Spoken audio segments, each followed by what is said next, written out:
When I say that I saw a ghost, I know a lot of you people would not believe it.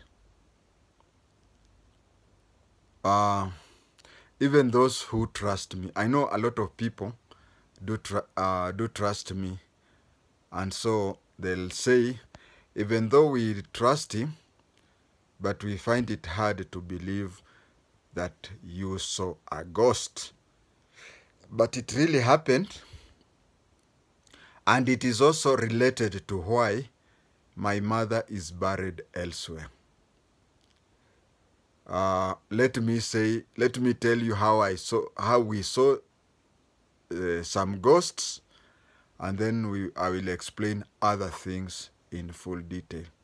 I think that is why we decided to bury our mother where she is buried, because it is somehow related to us seeing ghosts.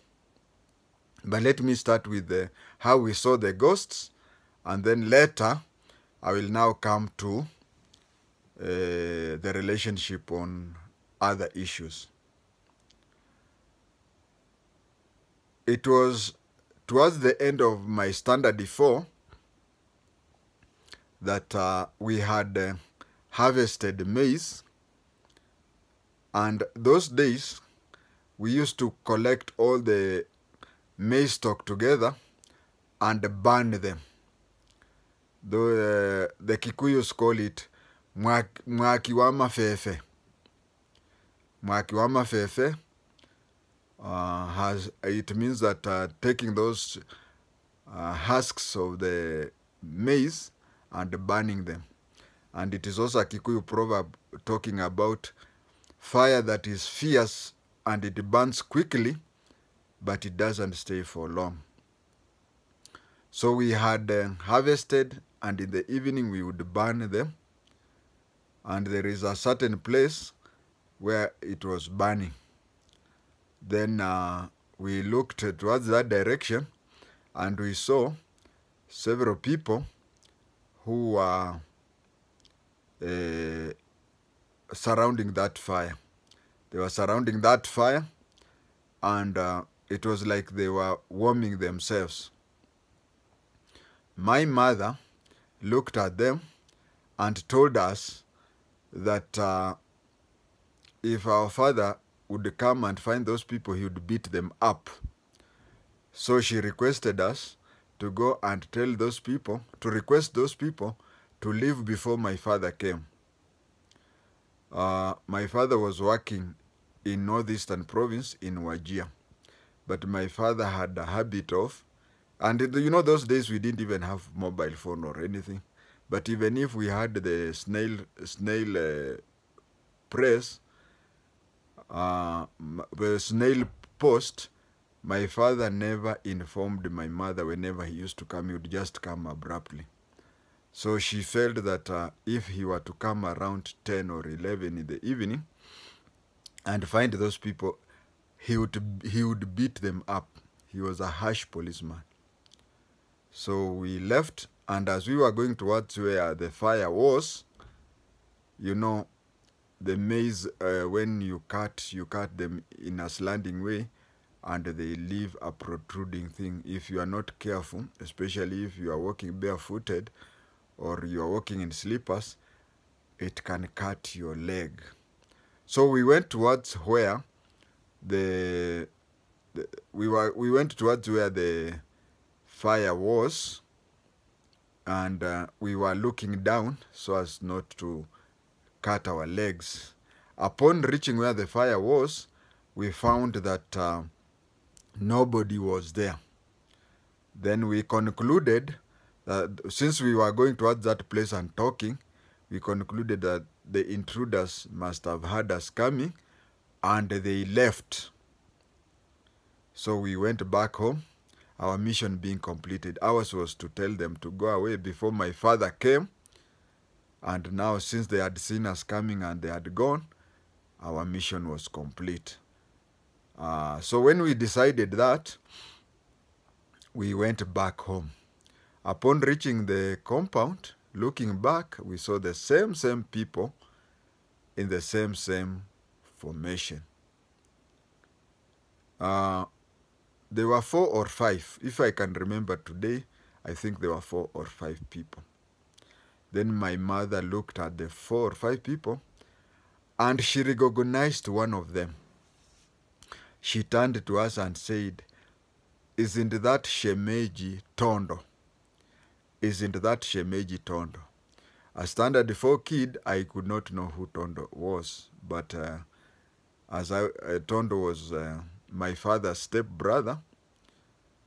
He was a son to KHWATENGE, my grandfather and namesake. So Tondo died when I was 3 years old. That was 1964, and this was 1972. So he died when I was 3 years old, and now his image was somewhere near the fire when I was 11 years old. Me, I was confused, and then she said, "Let us go there again." Correction, we went there the first time, they disappeared. Then we went the second time, they disappeared.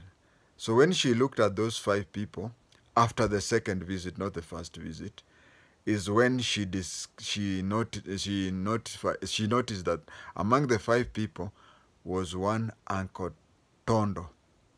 And Tondo was my father's step brother, and his wife, or his widow, Acharo. You know, my mother was a Kikuyu and my father was a Luhya. So when my mother went to Webuye side, Tondo's widow was one of the people, or the ladies, who taught my mother Luhya language. Plus my paternal grandmother. You see, in KHWATENGE's family, there were several daughters-in-law to KHWATENGE, but a few of them were Bukusus, and my grandmother was also a Bukusu. So my mother and us, we were brought up learning Kibukusu. So as I said, when my mother got married, Tondo was alive, and he died 2 or 3 years after my mother got married. So you find that when she saw him, she recognized him. She could not recognize the other 4 people.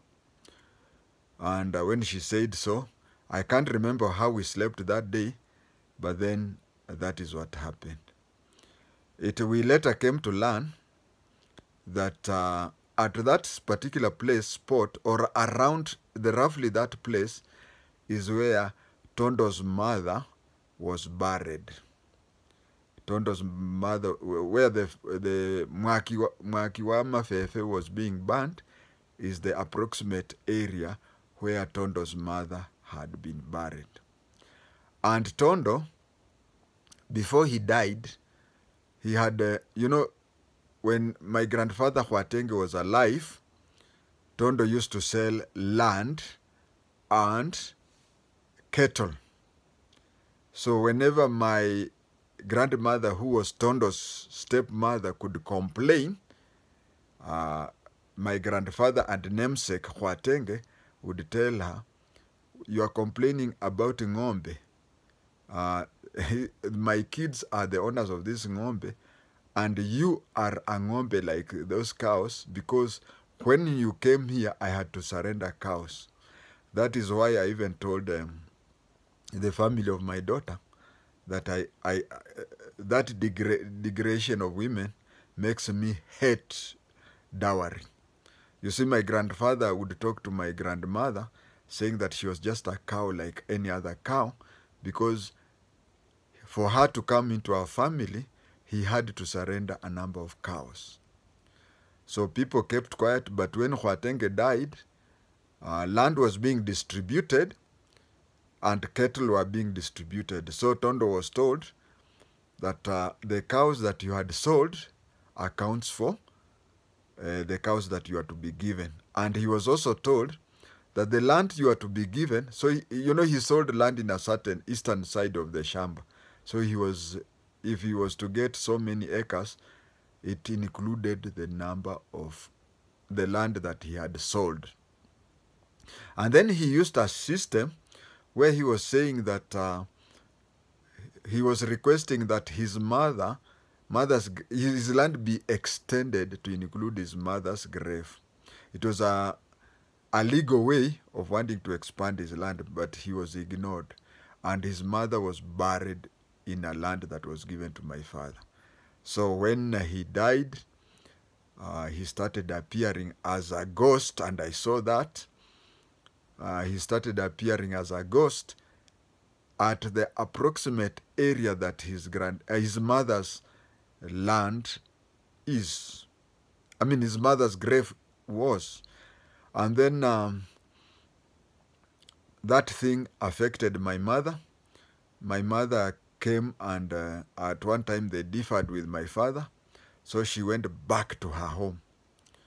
When she was about to die, there was a time when she was sick, and even doctors believed that she was going to die, but she got cured. And when she got cured, her sister, her only surviving sister today, asked her, you know, the Kikuyus call their sisters that daughter of my mother, mwari wa maito, or son of my mother, moro wa maito.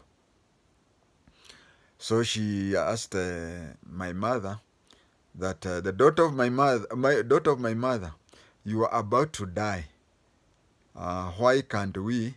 I mean, if you are to die, would we have buried you where you are married before, or would we bury you in our father's land? Then she said that now, you know, she's a Kikuyu and her sister is a Kikuyu, but she knew Luhya tradition. So she told her sister, I'll say it in Kikuyu and repeat it in English. She said, Kore adomakua ne mariokaga. Kore adomakua ne mariokaga. Meaning, in that place where my kids are, when they die, they resurrect. They resurrect. Morioki means resurrection. So she said that I had a stepmother-in-law who was buried in our land, and her son wanted her grave to be in his land, and he was denied. So when he died, he started appearing. And my sons and stepsons have not been allocated land. So if I were to die, if I would not be buried there, because when the land would be subdivided, I may end up my grave being found in one of my stepsons' land, and in those areas, Adonemario Kaga, people do what? Resurrect. So in case I die before my sons are given land, then I would rather be buried in my father's land. But if my sons are given land, there is a tradition there that a lady who is divorced or separated, she is buried in her eldest son's land. But if she is still not divorced or separated from the husband, she is buried in her youngest son's place. So when she said that, she was recovering from the sickness that nearly claimed her life, and the doctors had said we give her a day or two. If tomorrow she shows that improvement, then she can be taken and recover from home. Then the following day, instead of going home, she went home to be with her Lord, the greater home. So that is I'm explaining. We saw a ghost, and that is okay. Right now I have land which have been allocated to me, yes, but you see, my mother died before I got the land. If she would have died at a time like this, she would have been buried in my land. So I have explained two things. I have explained how we saw a ghost when I was third term standard 4, and I've also explained why my mother was buried in her original home in Karatina, Tumutumu. That was the reason why she was buried there. As for Tondo, he has a son who is my namesake, James KHWATENGE. Both of us. So at home I'm called KHWATENGE, son of Lando, and the other James KHWATENGE at home he's known as James KHWATENGE, son of Tondo. I think that is that.